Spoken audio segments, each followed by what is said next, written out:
Que as palavras do Santo Evangelho perdoem os nossos pecados. Amém? Amém. Reverendíssimo Dom Pedro Luiz Stringini, nosso pastor, bispo da diocese aqui de Mogi das Cruzes. Caríssimo Padre Cláudio, que é o pároco desta paróquia. Queria saudar de um modo muito especial o nosso, como disse Dom Pedro no início, queridíssimo, e de fato é, Padre Ézio, que é muito querido por nós padres e por todo o povo de Deus desta igreja particular de Mogi das Cruzes.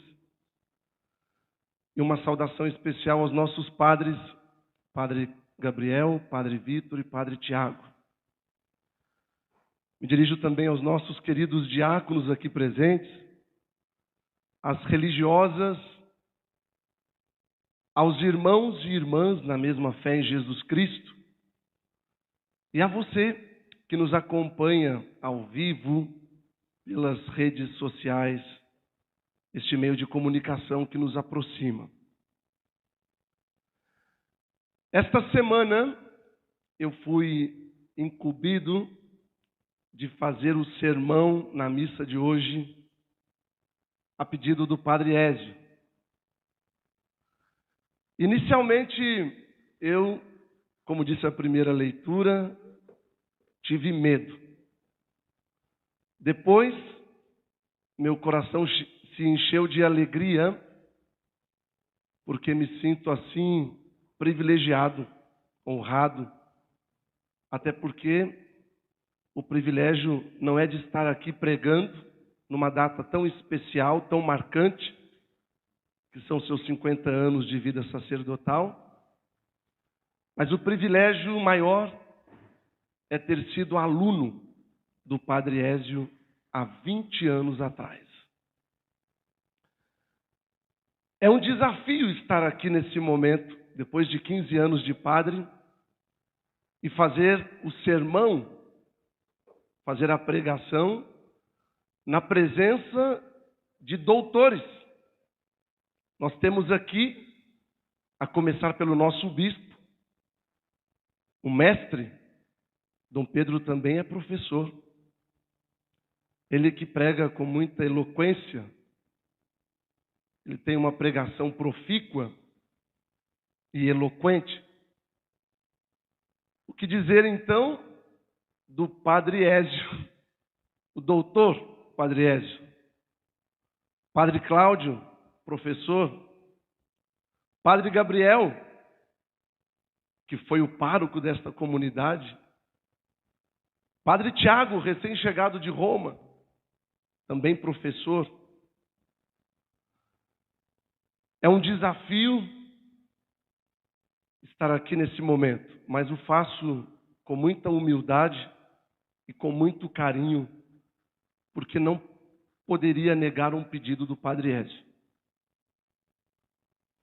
Se qualquer um desses padres citados, meus irmãos, no presbitério, estivesse aqui no meu lugar, certamente hoje nós teríamos uma bela e autêntica aula de teologia. Porque a liturgia que a igreja nos apresenta neste dia de hoje é muito rica, é belíssima, é encantadora. Sobretudo porque nós temos aqui, na primeira leitura do livro do Gênesis, um conteúdo doutrinal e uma teologia bíblica em linguagem mitológica. Sendo assim, nós teríamos aqui uma belíssima aula de teologia. Até porque a primeira leitura do livro do Gênesis, que nós acabamos de escutar, nos relata a transmissão do pecado original e as suas consequências. Olha que coisa interessante. Deus criou o homem, todos os seres, e deu ao homem o poder de dominar todos os seres. Por isso, dotou o homem de inteligência. O homem é a criatura mais bela de Deus. Percebemos nesta leitura que Deus tem um plano divino. Qual é o plano de Deus? A felicidade plena. Ele faz tudo perfeito. O homem, diz a palavra, gozava de imortalidade, e enquanto ele estivesse unido a Deus, ele estaria livre da corrupção do corpo. Mas um belo dia, a prepotência, a arrogância, a vaidade, o orgulho, a soberba, o poder, falou mais alto.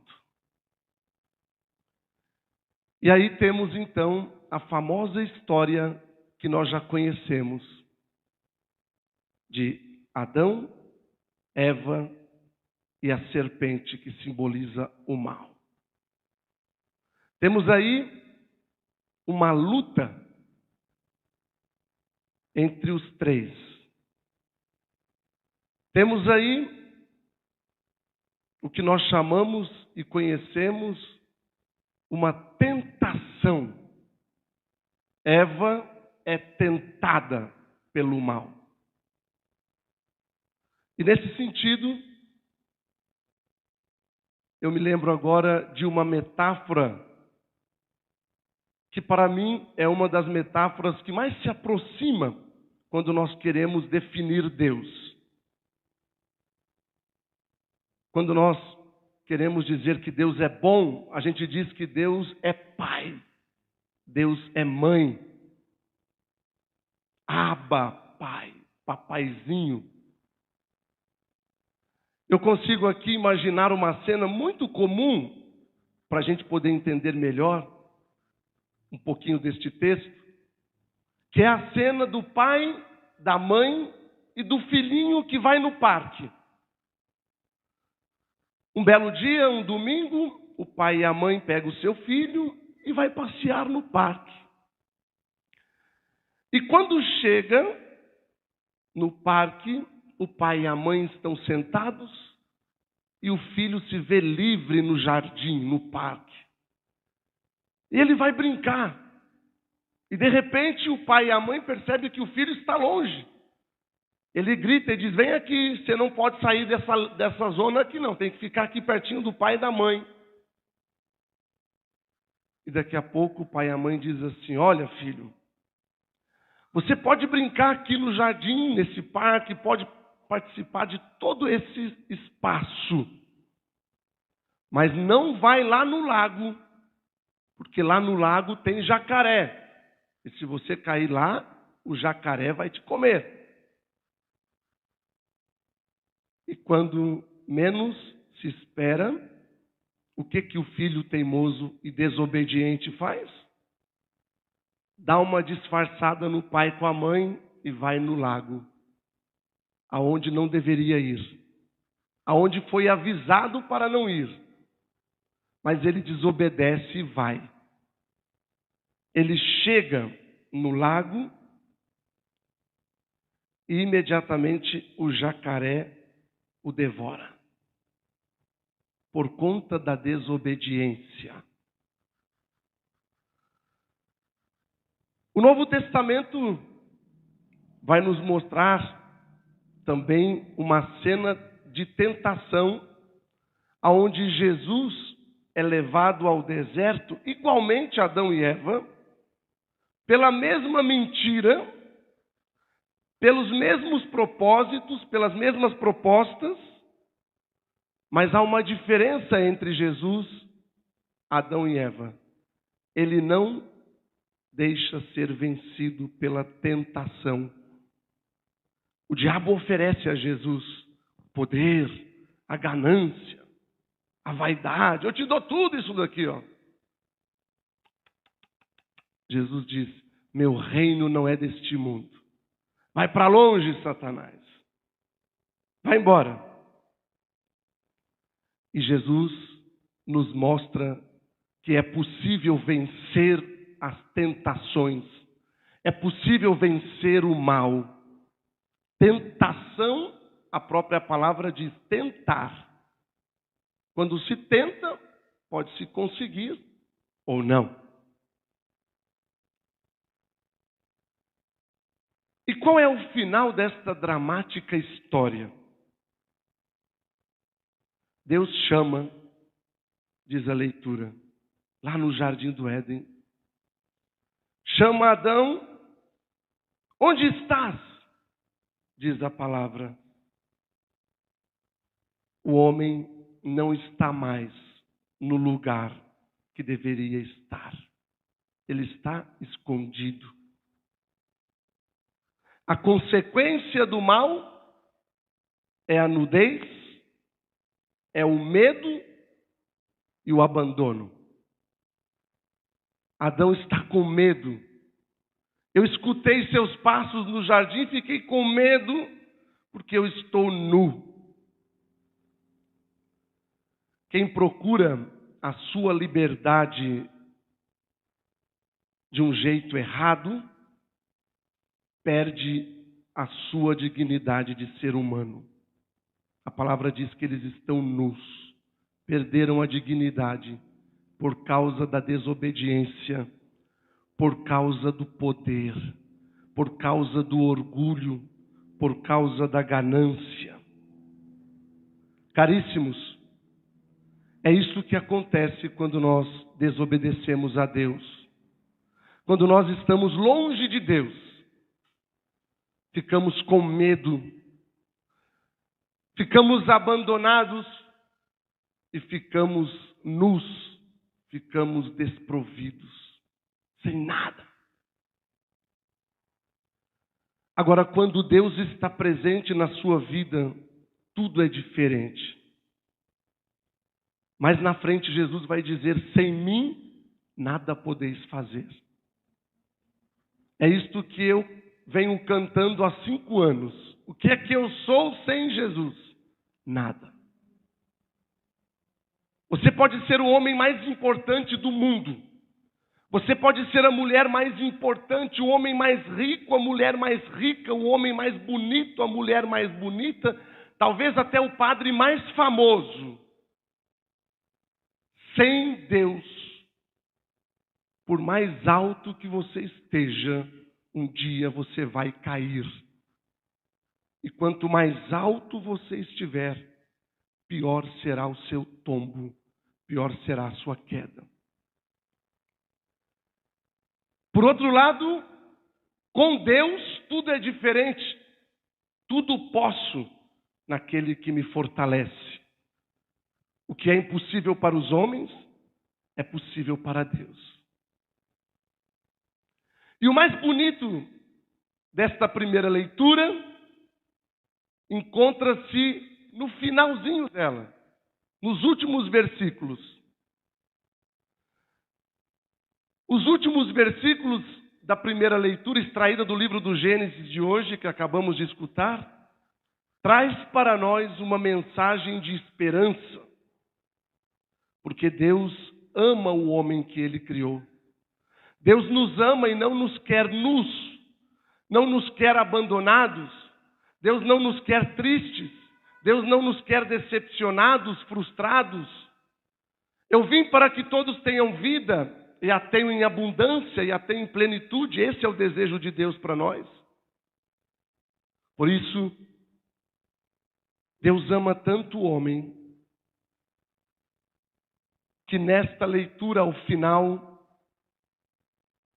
a mensagem de esperança faz uma revolução na humanidade. Fala, o final da primeira leitura, que ele amaldiçoa o mal, amaldiçoa a serpente e nos dá uma nova descendência. Este finalzinho do Evangelho, nós chamamos na teologia de proto-evangelho. Esse finalzinho da leitura, chamamos de proto-evangelho. Significa a primeira boa nova depois da humanidade caída. Ou seja, este final aponta Jesus Cristo, filho de Maria, a Eva, a nova Eva, que não é mais a Eva, mas é a Ave Maria, e o novo Adão, um homem novo, que é Jesus, que é Ele mesmo. O documento Gaudium et Spes, número 22, nos afirma isso. E nos mostra Jesus como o novo Adão, um homem novo. O mais bonito é percebermos que a luta entre a serpente e o homem continuará até o fim dos tempos. Mas no final, uma nova Eva, Maria, e um novo Adão, Jesus, esmagam a cabeça da serpente, porque o mal nunca vence. Gostaria de dirigir a vocês, meus irmãos, e de modo muito especial a você, querido Padre Ézio, com todo respeito eu digo você, a mensagem da segunda leitura e do Evangelho.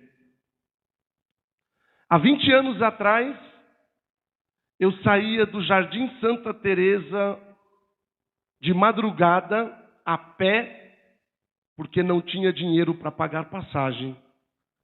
E fui para o primeiro dia de aula de filosofia no Monte Tabor, na Fazenda Tabor, que vocês conhecem, onde está o seminário. Cheguei bem cedinho, o dia amanhecendo, e a primeira aula foi Introdução à Filosofia, ministrada pelo Padre Ézio. Nunca vou me esquecer, Padre Ézio, daquela aula, porque naquela aula eu aprendi com o Senhor que o maior presente é ser presente. Quando muitas vezes nós damos presente, é porque estamos ausentes. O Senhor sempre foi presente na vida da Diocese de Mogi das Cruzes. Todos os padres, se não quase todos, passaram pela sala de aula com o Senhor. A Diocese de Mogi tem muito que agradecer a sua presença. Temos hoje muitos padres formados graças à sua colaboração. Obrigado por existir e fazer parte da nossa vida e da nossa história. O Senhor, de fato, Padre Ézio, é um querido. Como disse Dom Pedro, é um queridíssimo. Dificuldades, problemas sempre temos. O Senhor também os tem. Já enfrentou alguns e talvez até esteja enfrentando mais. Mas a segunda leitura da carta de São Paulo aos Coríntios nos incentiva e quer também ser um incentivo para o Senhor nesta data de hoje. Não desanime. É para as pessoas mais fortes que Deus concede mais desafios. Coragem. O Senhor, mais do que ninguém, poderá dizer daqui a alguns anos: combati o bom combate, guardei a fé. Agora estará reservado para o Senhor a coroa que Deus preparou. Esta tenda, esta casa será destruída, como disse a segunda leitura. Aquilo que é visível para os homens, aquilo que é invisível para os homens, é visível para Deus. O Senhor certamente, no final do seu legado, terá uma coroa muito especial no céu. Porque não somente eu, Padre Cláudio, Padre Gabriel, Padre Tiago, Padre Vitor, Dom Pedro, não somente nós, mas todo o clero de Mogi sabemos o quanto que o Senhor foi, é e continuará sendo importante para nós. O Evangelho nos fala que para fazermos parte da família de Deus, devemos fazer a vontade dEle. É verdade. É isso que o Senhor tem feito na sala de aula. O Senhor tem sido não somente o homem da ciência, o Senhor não tem só a inteligência científica, mas também tem a sabedoria divina. E isso nos encanta. Isso nos faz ser padres autênticos e coerentes, porque o Senhor é uma fonte de inspiração para nós. Muitas aulas que eu frequentei do Senhor estão gravadas não só na minha memória, mas no meu coração, porque o Senhor consegue entrar na sala e ser um doutor, um filósofo, e nos apresentar a inteligência científica. Bate o sino, tem um intervalo, o Senhor volta na mesma sala para nos dar aula como doutor em teologia e nos leva à sabedoria divina. Obrigado por nos ensinar esses dois caminhos, a ciência e a sabedoria. Precisamos andar juntos, sempre juntos. Inteligência científica, mas a sabedoria divina do alto. Isso nos faz ser cada vez melhores. E acreditar, de fato, no salmo responsorial, tão bonito e tão cantado aqui por esta jovem, que diz: no Senhor encontra-se toda a graça e redenção. Aliás, como não lembrar das aulas de teologia? Como não lembrar da proclamação da passagem da Páscoa que diz: ó feliz culpa de Adão que me fez merecer nosso Salvador. E digo mais. Paulo diz aos Romanos que onde abunda o pecado, superabunda a graça. Que possamos, nesta liturgia de hoje, aprender isso. Obrigado. Muito obrigado por existir, por fazer parte da nossa vida, da nossa história. E um agradecimento muito especial que já foi feito por Dom Pedro ao nosso querido Padre Cláudio.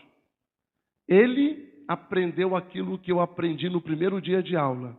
O maior presente é ser presente. E ele tem sido esse irmão presente na sua vida durante esses anos.